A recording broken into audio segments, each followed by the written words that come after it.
नमस्कार दोस्तों, हमारी आज की कहानी है बेटी क्यों नहीं पापा।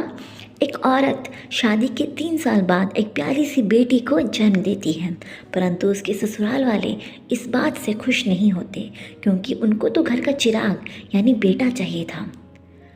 दूसरी बार जब उनको पता चलता है कि इस बार फिर से उनकी बहू के गर्भ में बेटी ही है, तो वो ज़बरदस्ती उसका एबॉर्शन करवाने के लिए उसे हॉस्पिटल ले जाते हैं। जैसे तैसे वो औरत अपनी बेटी को बचा लेती है। इस बात से नाखुश होके उसके ससुराल वाले उसे घर से निकाल देते हैं। घर से निकलने के बाद अपनी 2 बेटियों के साथ वो औरत कैसे संघर्ष करती है, यही इस कहानी में बताया गया है। तो अगर आप अपनी बेटी से प्यार करते हैं तो प्लीज़ कहानी पूरी ज़रूर देखिए। एक घर में पारुल नाम की एक लड़की रहती थी। पारुल अपने पिता की बहुत लाडली थी। वो हमेशा अपने पिता की मदद किया करती थी। एक दिन उसके पापा ने उसे कपड़े प्रेस करने के लिए दिए।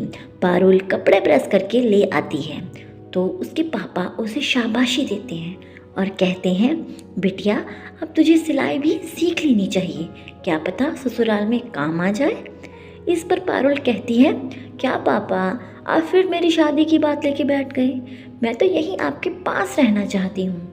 पापा ने कहा, हाँ हाँ मेरी लाडली, तुम मेरे पास ही रहना। धीरे धीरे पारुल के पापा ने उसे सिलाई करना सिखा दिया। पारुल को सिलाई करना बहुत ही पसंद था। वो अक्सर अपने पापा की दुकान में काम किया करती थी। एक दिन उसकी दुकान में राहुल नाम का एक लड़का आया और उसे पारुल पसंद आ गई। राहुल ने अपनी शादी पारुल के साथ करने के लिए पारुल के पापा से बात की। पारुल के पापा मान गए और पारुल की शादी कुछ दिनों बाद राहुल से करा दी गई। राहुल एक कंपनी में मैनेजर के पद पर था। सैलरी भी बहुत अच्छी थी उसकी, इसीलिए शुरू में सब कुछ ठीक चल रहा था। 3 साल बीत गए और पारुल ने 3 साल बाद एक प्यारी सी बेटी को जन्म दिया। पारुल ने राहुल से कहा, देखिए जी कितनी प्यारी है हमारी गुड़िया सी बेटी। इस पर राहुल बोला, अब क्या देखूं, तुमने मुझे कुछ देखने लायक छोड़ा भी है क्या। मेरे घर वाले सब बेटे का इंतज़ार कर रहे थे कि उनके घर का वारिस आने वाला है। अब किस मुंह से उन्हें बताऊं कि तुमने एक लड़की को जन्म दिया है। पारुल बोली, लड़का हो या लड़की क्या फ़र्क पड़ता है तो हमारी ही ना। राहुल बोला, ये लड़की सिर्फ और सिर्फ तुम्हारी है, मेरी नहीं। यह कहकर राहुल वहाँ से चला गया और पारुल रोने लगी। कुछ देर बाद वहाँ पर पारुल के पापा आए। पारुल ने सारी बात अपने पापा को बताई। पारुल के पापा ने कहा, बिटिया तुम परेशान मत हो, तुम फिक्र मत करो, मैं दामाद जी से बात करूँगा, सब ठीक हो जाएगा। पारुल बोली, वो लड़की को अपनाएंगे क्या। पापा ने जवाब दिया, क्यों नहीं अपनाएंगी, आखिर उसका अपना खून है। पारुल के पापा उसे हिम्मत देने लगे और उसके बाद वह राहुल से मिलने उसके घर गए और राहुल से बोले, बेटा राहुल तुम इतने समझदार हो, बेटा बेटी होना तो ऊपर वाले के हाथ में है, उसमें पारुल का क्या कसूर है, हो सकता है कि तुम्हें अगली बार बेटा हो।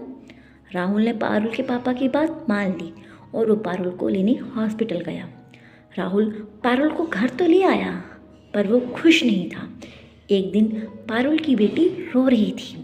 इस पर राहुल बोला, अरे ओ पारुल, इस लड़की की आवाज़ सुनकर मेरे कान के पर्दे फटे हैं, इसको चुप करवाओ। राहुल अपनी बेटी को ज़रा सा भी प्यार नहीं करता था।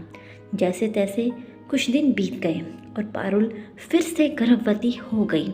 राहुल बोला, मैं पता करवाऊंगा कि ये लड़का है या लड़की, इस बार अगर लड़का नहीं हुआ तो मैं बच्चा गिरवा दूंगा, समझ गई ना।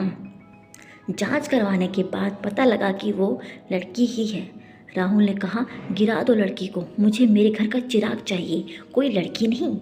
लेकिन पारुल ने कहा, नहीं, मैं अपनी बच्ची को नहीं मारने दूंगी। ऐसा कह के पारुल हॉस्पिटल से भाग गई। दोस्तों अब क्या करेगी पारुल, क्या वो अपनी बच्ची को बचा पाएगी या फिर एक और बेटी चिराग के लिए बलि चढ़ जाएगी। देखने के लिए देखें इस कहानी का दूसरा भाग। धन्यवाद।